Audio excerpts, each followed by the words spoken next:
Saraswati Bhatia.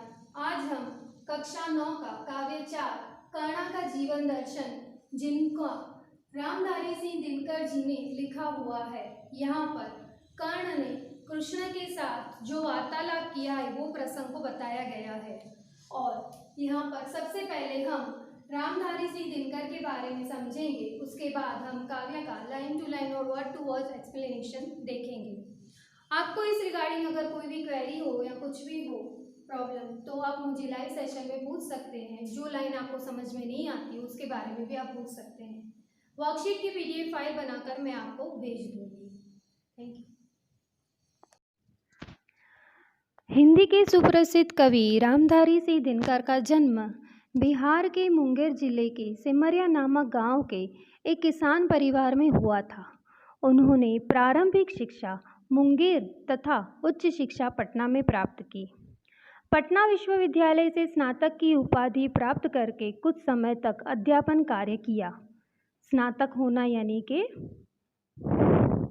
Graduate होना, और कुछ समय तक उन्होंने अध्यापन कार्य किया। अध्यापन कार्य करना यानी कि अध्यापक होना, प्रोफेसर होना। दिनकर जी सीतामढ़ी में सब रजिस्ट्रार और मुजफ्फरपुर कॉलेज में हिंदी विभाग के अध्यक्ष रहे। वे भागलपुर विश्वविद्यालय के उपकुलपति और भारत सरकार की हिंदी सलाहकार समिति के अध्यक्ष भी रहे थे। दिनकर जी की सबसे बड़ी विशेषता है अपने देश और युग के प्रति जागरूकता। कवि ने तत्कालीन घटनाओं, विषमताओं का खुलकर चित्रण किया है। उनकी वाणी में शक्ति है, ओज है। उनकी कविता में शोषित और पीड़ित वर्ग की व्यथा और उससे मुक्ति का संघर्ष है। उर्वशी, रशिमरथी, रेणुका, हुंकार, रसवंती, कुरुक्षेत्र उनकी काव्य कृतियाँ हैं। उर्वशी के लिए उन्हें सन 1972 का ज्ञानपीठ पुरस्कार मिला था। संस्कृति के 4 अध्याय उनका चिंतन ग्रंथ है, जिसे साहित्य अकादमी पुरस्कार से सम्मानित किया गया। अर्धनारीश्वर, मिट्टी की ओर आदि उनकी प्रमुख गद्य रचनाएं हैं। उनका कृतित्व गुणवत्ता और परिमाण दोनों दृष्टि से विपुल है। प्रस्तुत खंड काव्यांश में रश्मिरथी महारथी कर्ण के करुण किंतु भव्य जीवन की मीमांसा करने वाला खंड काव्य है। सारे अन्यायों को सहकर कर्ण जन्मजात महानता पर पुरुषार्थजन्य महानता की विजय चाहता है। अंत में जब पांडव श्रेष्ठ के रूप में सब कुछ प्राप्त करने का प्रलोभन सामने आता है, तब भी वह अविचलित रहता है और जिससे आज तक साथ दिया उस मित्र को किसी भी मोल पर छोड़ना नहीं चाहता। कृष्ण कर्ण को पांडवों के पक्ष में ले आने के लिए उससे मिलते हैं। उस कथा प्रसंग के प्रस्तुत काव्यांश लिया गया है। वैभव विलास की चाह नहीं, अपनी कोई परवाह नहीं, बस यही चाहता हूँ केवल दान की देव सरिता निर्मल, करतल से झरती रहे सदा, निर्धन को भरती रहे सदा। स्टूडेंट्स, यहाँ पर कर्ण जो हैं वो जब कृष्ण से मिलते हैं तो उन्हें बता रहे हैं कि उसे धन दौलत की और सांसारिक सुख भोगने की कोई इच्छा नहीं है। वह अपने जीवन की परवाह नहीं करता। उसकी बस यही इच्छा है कि उसके हाथों से दान की पवित्र नदी सदा बहती रहे और निर्धन को सुखी बनाती रहे।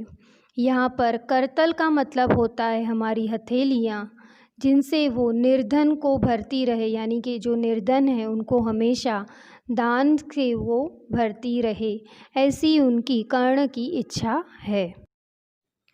तुच्छ है राज्य क्या है केशव, पाता क्या नर कर प्राप्त विभव, चिंता प्रभुत अतल्यपहास, कुछ चाकचिक्य कुछ क्षण विलास, पर वह भी यही गंवाना है, कुछ साथ नहीं ले जाना है।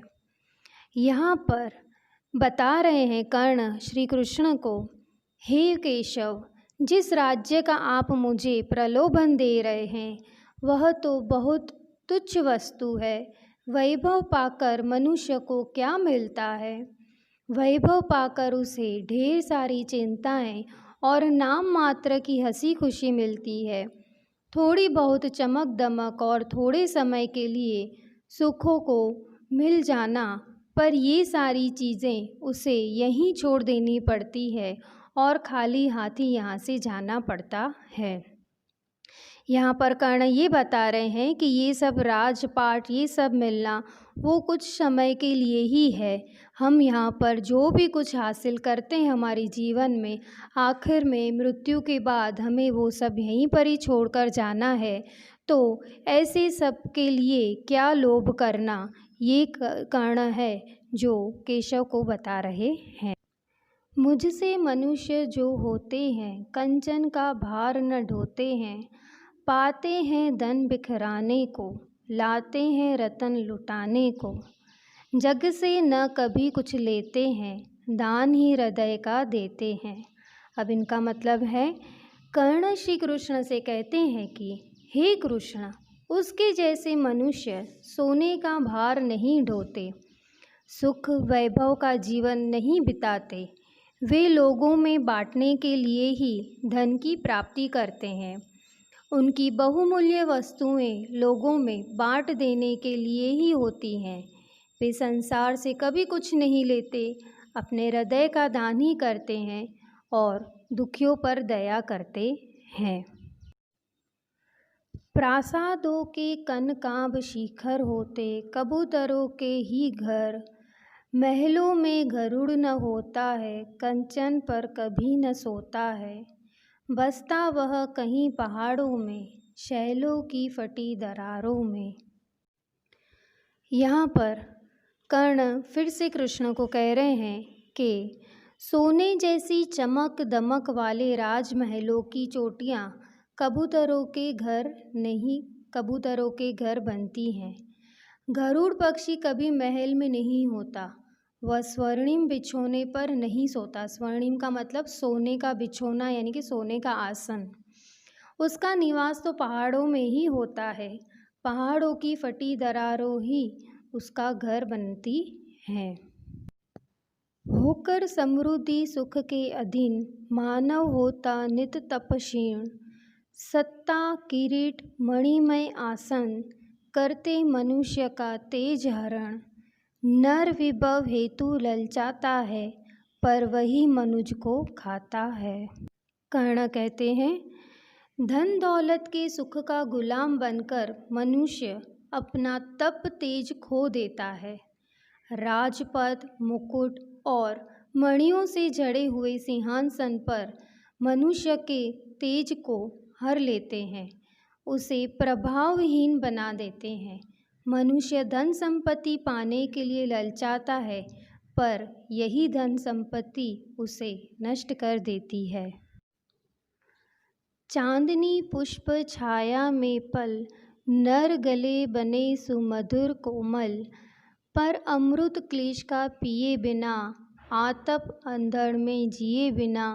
वह पुरुष नहीं कहला सकता, विघ्नों को नहीं हिला सकता। कर्ण कहते हैं, चांदनी और फूलों की छाया यानी कि अत्यंत सुख सुविधाओं में पलकर मनुष्य सुंदर और कोमल भले बन जाए, परंतु कष्टों का अमृत पिए बिना, धूप और आंधी सहे बिना वह पुरुष कहला सकता है। न वो पुरुष कहलाएगा और न विघ्नों को पार कर सकता है। यानी कि अगर कोई भी मनुष्य है, कोई भी पुरुष है, वो अगर जब तक कठिनाइयों का सामना नहीं करेगा, विघ्नों को वो पार नहीं कर सकता है। उड़ते जो झंझावातों में, पीते जो वारी प्रपांतों में। सारा आकाश अयन जिनका, विषधर भुजंग भोजन जिनका। वे ही फणिबंध छुड़ाते हैं, धरती का हृदय जुड़ाते हैं। कर्ण कहते हैं, जो आंधी तूफानों में उड़ते हैं, यानी प्रपांतों झरनों का पानी पीते हैं। प्रपांतों का मतलब होता है झरना। सारा आकाश जिनका घर है और विषैले सांप ही जिनका भोजन है। विषैले सांप यानी कि विष वाले सांप, जहर वाले। ऐसे गरुड़ ही सांप के बंधन से छुटकारा दिलाते हैं और धरती के हृदय को शीतलता देते हैं। फणीबद्ध का मतलब होता है यहाँ पर नाशपाश से छुड़ाना। अब अंत में कर्ण कह रहे हैं, मैं गरुड़ कृष्ण, मैं पक्षीराज, सिर पर न चाहिए मुझे ताज। दुर्योधन पर है विपद घोर, सकता न किसी विषु से छोड़। रणखेत पाटना है मुझको, अहिपाश काटना है मुझको। यहाँ पर कर्ण को दुर्योधन के लिए जो फिक्र हो रही है उसके बारे में वो कृष्ण से कह रहे हैं, हे कृष्ण, मैं ऐसा ही गरुड़ पक्षी हूँ, मुझे अपने सिर पर मुकुट नहीं चाहिए। इस समय दुर्योधन भयंकर विपत्ति में फंसा हुआ है, मैं किसी भी तरह उसे छोड़ नहीं सकता। मुझे तो युद्ध क्षेत्र में उतरना है और दुर्योधन के नागपाश को काटना है। यहाँ पर उन्होंने दुर्योधन के प्रति अपनी लगाव और अपना हित बताया है। वे कह रहे हैं कि वो ऐसे गरुड़ पक्षी बनना चाहते हैं जिसको अपने सिर पर कोई सोने की ताज की परवाह नहीं है, पर वो अपने मित्र दुर्योधन जो रण क्षेत्र में है उसे बचाने के लिए, उसे नागपाश से छुड़ाने के लिए जाना चाहते हैं।